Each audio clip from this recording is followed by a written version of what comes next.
بہترین انداز میں مجھے لگ رہا ہے کہ براجمان ہو چکا ہے۔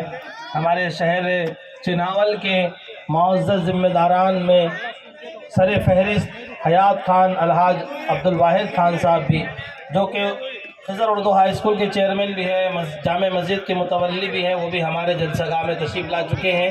میں مدرسہ تجوید القرآن کے اراکین اور اسٹاف کی طرف سے حیات خان صاحب کا تہہ دل سے استقبال کرتا ہوں۔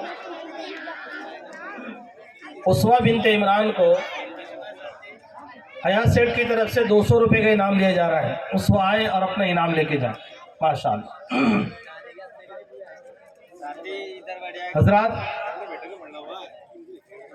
ہمارا پروگرام ماشاءاللہ بڑی بہترین رفتار کے ساتھ آگے بڑھ رہا ہے۔ آئیے ایک اور تقریر سماعت کرتے ہیں۔ کامیابی محنت سے ہے، اس عنوان پر فضا ابن فرید بنت فرید، اس بچی کو میں دعوت دیتا ہوں کہ آئے اور اپنی تقریر پیش فرمائے۔ فضا بنت فرید۔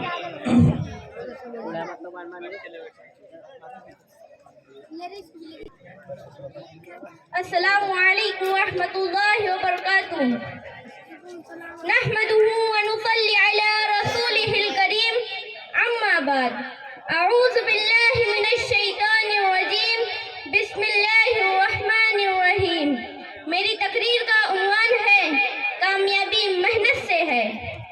ذی وقار، کاہل، نکمے، بیکار، سست اور نااہل لوگوں کا خود احتسابی کی بجائے، اپنا جائزہ لینے کی بجائے، ناکامیابی اور فیل ہونے کا ذمہ دار تقدیر، نصیب، قسمت اور مقدر کو ٹھہرانا ریت اور چلن اس کی ہے، اور جانے کب سے ہے اس طرف سے آ کر قسمت اور صرف قسمت کی راگ لپنے والے، ہاتھ کی لکیروں، ستاروں کی چال اور طوطے کی فال پر سر پھینکنے والے یہاں دلائل دینے کی بجائے ہمیں قصے اور کہانیاں سنائیں گے، اور سنسد میں بیٹھنے والے عقل مند لوگوں کو پاگل بنائیں گے، لیکن میں ان کی کوئی چال چلنے نہیں دوں گی، اور دلائل سے یہ بات ثابت کروں گی کہ کامیابی قسمت سے نہیں محنت سے ملتی ہے، کیونکہ پھول یوں ہی کھلا نہیں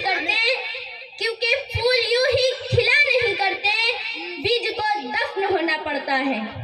صدر علی وقار، کامیابی اجتماعی ہو یا انفرادی، دنیاوی ہو یا اخروی، اس کا تعلق صرف اور صرف محنت سے ہے۔ انسان چاند پر قدم رکھنے میں کامیاب ہوا تو یہ قسمت نہیں محنت تھی۔ انسان انسانی جسم کی اعضاء پیوندکاری کرنے میں کامیاب ہوا تو یہ قسمت نہیں محنت تھی۔ انسان لاکھوں من لوہے کو ہواؤں میں اڑانے میں کامیاب ہوا تو یہ قسمت نہیں محنت تھی۔ اور 15 اگست 1947 کو غلامی کی زنجیریں توڑ کر ہندوستان نے آزادی حاصل کی۔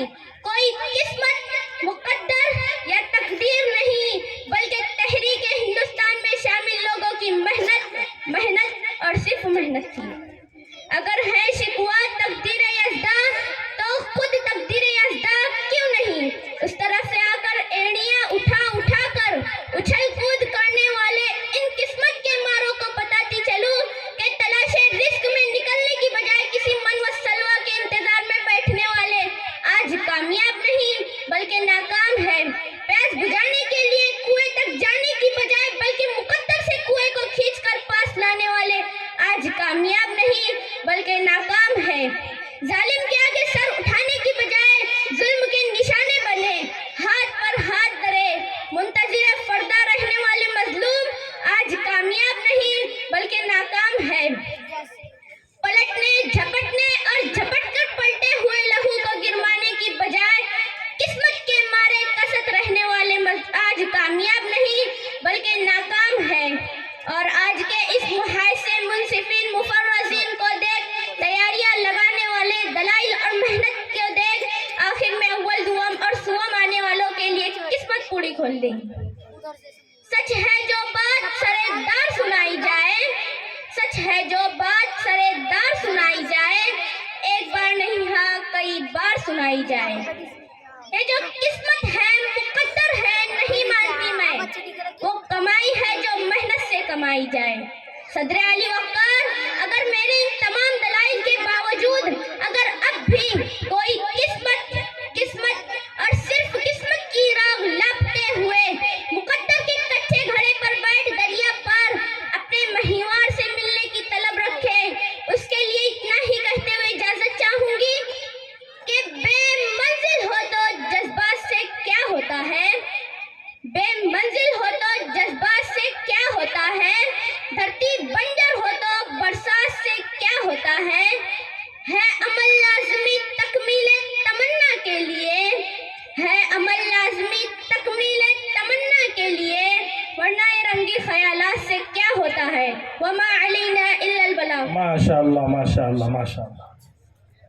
حضرات، اس کی تعریف میں جتنے الفاظ کہے جائیں اتنے کم ہیں، کیونکہ سب سے پہلے تقریر کرنے کے لیے جو بنیادی چیز ہوتی ہے وہ حوصلہ اور اسٹیٹ ڈیئرنگ جس کو کہتے ہیں، اللہ نے بہت بہترین ملکہ اس بچی کو عطا فرمایا ہے۔ اللہ تعالیٰ اس بچی کے علم میں عمر میں برکت عطا فرمائے۔ یہ تھی فضا بنت فرید۔ شیخ نثار صاحب کی طرف سے فضا کو 100 روپے